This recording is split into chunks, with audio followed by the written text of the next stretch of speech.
Guys, welcome to a new video. তো আজকে আমরা আর কি ডিনারে কি খাচ্ছি। এখানে আছে রুই মাছ ভাজা আর এখানে আছে আলু পোস্ত। তো এঞ্জেল, তো তুমি কি খাচ্ছ বলো? আমি আলু পোস্ত খাচ্ছি আর মাছ ভাজা খাচ্ছি। আর বাড়িতে প্রথমবার আমার মা আলু পোস্ত বানিয়েছে। আচ্ছা, তো আলু পোস্তটা খেয়ে বলো কেমন হয়েছে।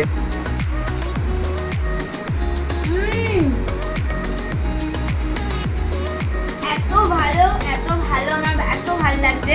আবার বানাবে মা, প্লিজ। হ্যাঁ ঠিক আছে। তো আলু পোস্তটা প্রথমবার বানিয়েছি, এঞ্জেলের খুব ভালো লেগেছে। এই হলো আজকে আমাদের ডিনার। আপনারা কি খাচ্ছেন বলবেন। আর যারা যারা আলু পোস্ত খেতে ভালোবাসেন, প্লিজ লাইক অ্যান্ড ভিডিও।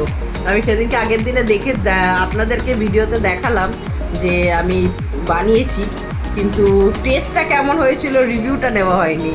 তো আজকে এঞ্জেলের রিভিউটা নিয়ে আপনাদেরকে দেখালাম। ভালো থাকবেন সবাই, টাটা বাই।